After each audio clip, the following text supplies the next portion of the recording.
منشی اعظم کا ایک افسانہ جو کہ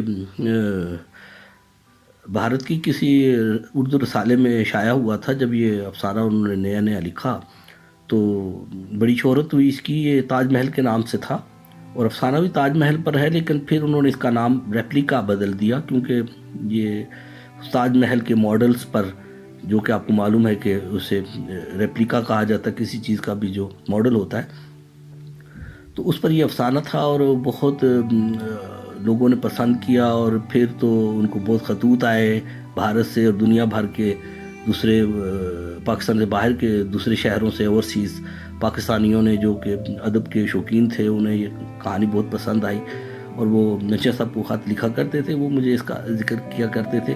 کہانی نہایت دلچسپ ہے اور بڑے اس میں نئی طرح کے موڑ آتے ہیں. کرافٹ اس کی بڑی زبردست ہے افسانے کی، اور کہانی بہت ہی دلچسپ ہے. میری خواہش ہے کہ آپ بھی سنیں. میں ہوں خلیق الرحمان. افسانہ ہے منشی اعظم کا ریپلیکا. ہم دلی سے آگرہ جا رہے تھے. دسمبر کا آخری سورج ابھی طلوع ہوا تھا. دھند پھیلی ہوئی تھی اور زیادہ فاصلے سے چیزیں نظر نہ آتی تھیں، مگر جوں جوں ہم شہر سے دور ہوتے گئے دھوپ پھیلتی گئی اور کوہر چٹنے لگی. میں رات دیر سے سویا تھا، اس لیے ذہن میں بھی دھند چھائی ہوئی تھی اور بار بار اونگ سی آ جاتی تھی، مگر میں بند آنکھوں سے بھی دور تک دیکھ سکتا تھا. میں نے دیکھا وقت اس کا کچھ بھی نہ بگاڑ بھی نہ سکتا تھا. اس کے کمل چہرے پر وہی برسوں والی پہلی ملائمت اور تازگی تھی اور وہ بہت مسرور نظر آتی تھی. اس کی تاج محل دیکھنے کی دیرینہ خواہش پوری ہو رہی تھی. ہم جب سے انارکلی اور نور جہاں کے شہر سے آئے تھے، اس نے تاج کی رٹ لگا رکھی تھی. تاج کے علاوہ اسے اور کسی چیز سے دلچسپی نہ تھی. وہ میرے ساتھ مشاعرے میں بھی نہیں گئی تھی، حالانکہ کسی زمانے میں وہ میری شاعری پر سچ مچ کا تاج محل قربان کر سکتی تھی. مگر اب اسے صرف تاج محل سے دلچسپی تھی، اور وہ یوں بےتاب ہو رہی تھی جیسے تاج محل اسی کے لیے تعمیر کیا گیا ہو اور اسے پکار رہا ہو. قبراں اڈیک دیاں جیوں پترانو ماواں. ایسا لگتا ہے جیسے خواب ہو. کیا پتہ خواب ہی ہو؟ نہیں، اگر خواب ہوتا تو ہماری عمروں میں اتنا فرق نہ ہوتا. میں نے پریشان ہو کر کھڑکی کے شیشے میں اپنا عکس دیکھا تو حیران رہ گیا. یہ تو میرا چہرہ نہیں ہے، میں نے گھبرا کر کہا. اس نے پرس سے چھوٹا سا آئینہ نکال کر مجھے دیا اور بولی، تو کیا تمہیں اپنا چہرہ بھی بھول گیا ہے؟ میں نے آئینے میں دیکھا. اس میں جس چہرے کے نقوش نظر آ رہے تھے وہ میرے چہرے کے نقوش سے ملتے جلتے ضرور تھے. جیسے اصلی تاج محل اور بازار میں بکنے والے اس کے ماڈلز میں مشابہت ہوتی ہے، لیکن یہ میرا چہرہ ہرگز نہیں تھا. آنکھیں، پیشانی، ناک اور سر کے بال، کوئی چیز بھی میری نہ تھی. البتہ ایک سیاہ تل بہت مانوس دکھائی دیتا تھا. ایسا لگتا تھا جیسے کوئی سوتے میں میرا دمکتا ہوا چہرہ چرا کر لے گیا ہو اور اس کی جگہ جھریوں اور سفید بالوں والی گردن میرے کندھوں پر لگا گیا ہو. مگر یہ تل شاید مجھے دھوکہ دینے کے لیے کسی نے عین اسی جگہ داہنے گال کے نیچے چپکا دیا تھا جہاں میں اسے دیکھنے کا عادی تھا. میں نے رومال سے چہرے کو زور زور سے رگڑا اور تل کو صاف کرنا چاہا، مگر لگتا تھا اسے کسی عمدہ قسم کے سلوشن سے لگایا گیا ہے. پردیس میں اپنا چہرہ چوری ہو جانے میں میں بہت پریشان ہوا. اس سے کئی طرح کی مشکلات پیدا ہو سکتی تھی. میں نے پاسپورٹ اور شناختی کارڈ سے آئینے میں نظر آنے والے چہرے کا موازنہ کیا اور سخت گھبرا گیا. میں نے کہا، یہ چہرہ ہرگز میرا نہیں ہے. تم ناحق پریشان ہو رہے ہو، یہ تمہارا ہی چہرہ ہے. کمال کرتی ہو. کیا میرے چہرے کو نہیں پہچانتی ہو؟ پہچانتی ہوں، اسی لیے تو کہہ رہی ہوں. تو کیا یہ وہی چہرہ ہے جسے تم پہچانتی ہو؟ نہیں، یہ بالکل وہی تو نہیں، مگر میں سمجھتی ہوں اتنے برسوں میں کافی تبدیلی آ سکتی ہے. تبدیلی ضرور آنی بھی چاہیے، مگر میں اپنے چہرے کو اچھی طرح پہچانتا ہوں، ہر روز دیکھتا ہوں، مجھے مغالطہ نہیں ہو سکتا. تم نے صبح شیو کی بھی تو کی تھی؟ ہاں، میں نے شیو کی تھی، مگر بہت جلدی میں تھا. میں نے غور سے نہیں دیکھا. البتہ رات کو جب میں ٹوتھ برش کر رہا تھا، آئینے پر نظر پڑی تھی اور وہ میرا اپنا چہرہ تھا.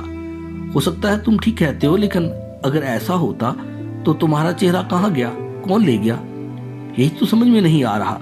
مجھے ہوٹل کا بیرا یاد آ گیا، پھر مینیجر اور وہ پرسرار سا شخص بھی جو لابی میں بیٹھا رہتا تھا اور مجھے عجیب مشکوک نظروں سے گھورتا رہتا تھا. گاڑی روکو، میں نے تقریباً چلا کر کہا. मेरा चेहरा पीछे रह गया है, शायद किसी से बदल गया है। सब लोग पलट पलट कर मुझे देखने लगे। फिर साथ वाली सीट के सरदार जी ने अपना चेहरा हाथ में लेकर मुझे दिखाते हुए कहा, ए पसंद जे ते आपा नाल बदल लो। इस पर हर तरफ से कह कहे सुनाई देने लगे। मुझे अपनी हरकत पर शर्मिंदगी हो रही थी। पिछली सीट से एक बड़े मियाँ ने सर्द आह भरी और बोले, चेहरा तो मेरा भी बहुत पीछे रह गया है, तुसी भी बदल लो जी। सरदार जी ने एक काले कलोटे शख्स की तरफ इशारा करते हुए कहा, इनके साथ। एक बार फिर कह कहे मुझे काले कलोटे शख्स के चेहरे पर दुरुस्तगी के आसार नमूदार हुए, मगर दूसरे ही लम्हे उसकी पेशानी की सरवटें खुद ब खुद हमवार हो गईं। किसी मुस्कुराते हुए ख्याल के जेरे असर बोला, हाँ जी बदल लें, बेशक मुफ्त में ले लें, मैं आगरा जाकर मार्बल का नया बनवा लूँगा। सब लोग हंसने लगे। ये मेहमान है और शायद परेशान है, अधेड़ उम्र का एक संजीदा चेहरे वाला शख्स बोला। आप लोग इनका मजाक ना उड़ाएं। लोरो आए हो? सरदार जी ने पूछा। हाँ जी। जी आया नू, सिर मत्थे थे। शुक्रिया, क्षमा करना वीर जी, सरदार जी ने हाथ जोड़कर बोले। मजाक का बुरा ना मनाना। कोई बात नहीं, मैंने जवाब दिया। कोई परेशानी है साहिब? संजीदा चेहरे वाला अधेड़ उम्र बोला। हाँ, इन्हें बस यूं ही कुछ याद आ गया था। उसी लम्हे टेलीविजन पर फिल्म शुरू हो गई और सब लोगों की नजरें स्क्रीन पर लग गई। हीरोइन एक शॉपिंग सेंटर में दाखिल हुई। सेल्समैन उसे रंग बिरंगी साड़ियाँ दिखाने लगा। मैं बीपी चुपके से उठा और लंबे लंबे डग भरता हुआ नीले गुंबद की तरफ से अनारकली में आ गया और वो दुकान तलाश करने लगा जिसके शोकेस में ताजमहल का मॉडल देखकर उसने खरीद लेना चाहा था, मगर मैंने मना कर दिया था और कहा था, ये मैं तुम्हें सालगिरह में दूंगा। वो कुछ देर खड़ी सोचती रही, फिर उसने कहा था, तुम्हें तकलीफ होगी, मुझे बहुत खुशी होगी। अच्छा ठीक है, उसने कहा, तुम ला दोगे तो इसकी कदर कीमत बढ़ जाएगी। जल्द ही मुझे वो दुकान मिल गई थी। कीमत तय हो चुकी थी। मैंने जाते ही पैक करने का ऑर्डर दे दिया, मगर मैंने पैक किया हुआ मिनी ताजमहल लेकर दुकान से जैसे ही बाहर आ रहा था, सीढ़ियों पर मेरा पाँव रपट गया और डब्बा मेरे हाथ से छूटकर सड़क पर गिर गया। यकीनन वो चिकनाचूर हो गया होगा। लोग जमा हो गए। दुकानदार भी काउंटर छोड़कर बाहर आ गया। उसने अजराए हमदर्दी सलोशन से वगैरह से जोड़ने की पेशकश भी की, मगर मैं इस कदर शर्मिंदा और बदहवास हो रहा था कि जल्दी जल्दी वहाँ से निकल आया। मुझ में डब्बा खोल कर देखने की हिम्मत थी ना दूसरा मॉडल खरीद लेने की इस्तात। फिर अगर वो सॉल्यूशन से जुड़ भी जाता तो भी तोहफे में न दिया जा सकता था, खसूसन उसे जो ज़रा सा दाग या पैबंद भी पसंद ना करती थी। चीज़ों में भी और जज्बों में भी घर आकर मैंने धड़कते हुए दिल के साथ डिब्बा खोला। वो सचमुच चिकनाचूर हो गया था और अगरचे ऊपर का दरमियानी गुंबद माँ मेराबों और दरवाज़ों के सलामत था, मगर नीचे का चबूतरा जो दरमियानी हिस्से और मीनारों की बुनियाद का काम देता था, जगह जगह से टूट फूट गया था। एक मीनार के 2 और दूसरे के 3 टुकड़े हो गए थे और चबूतरे या प्लेटफार्म के सामने और इतराफ की जालियां इतने बहुत से टुकड़ों और किरचियों में तकसीम हो गई थी कि उनकी असल जगह मालूम करना और जोड़ना आसान न था। मैंने कागज़ की कतरने भर भर कर दोबारा उसे पैक कर दिया और डिब्बा उठाकर चारपाई के नीचे रख दिया। काफ़ी देर तक मैं तकिए पर सर रख कर सोचता रहा। समझ ना आता था कि क्या करूं। सालगिरह में जाऊं ना जाऊं तो क्या लेकर जाऊं, और ना जाऊं तो क्या बहाना बनाऊं। इसी दौरान में एक मिसरा सूझ गया जो मेरी उस वक्त की कैफियत की बड़ी अच्छी अक्कासी करता था। थोड़ी सी और कोशिश की तो दूसरा मिसरा भी हो गया। अब क्या था, मैं उसे तोहफे में देने के लिए नज़्म लिखने बैठ गया। वो मेरी मशक़ सुखन का इब्तदाई दौर था।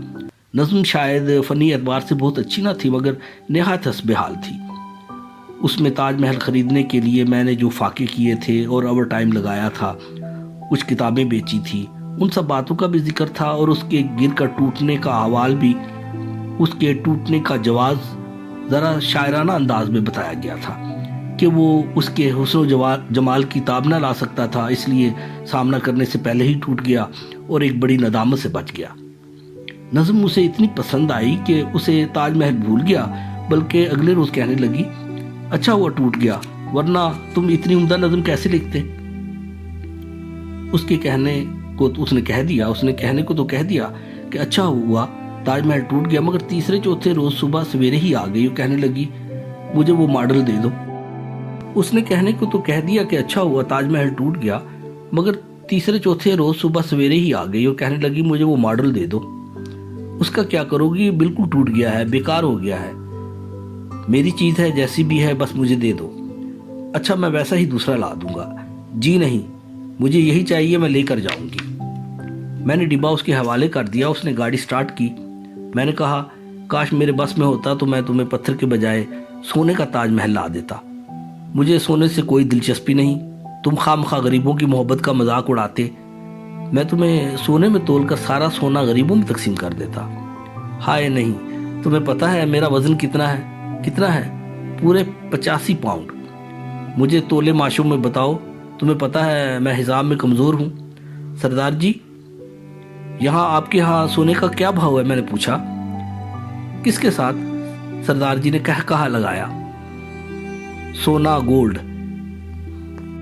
कोच सिकंदरा में अकबर आजम के मकबरे पर थोड़ी देर रुक कर आगरा शहर में दाखिल हुई तो फरते जज्बात से उसका चेहरा तमतमाने लगा, मगर वो मुंह से कुछ ना बोली। मगर मैं चुप था, मगर मेरे अंदर कुर्बली सी मच गई, जैसे कुछ होने वाला हो। पता नहीं क्या होने वाला था।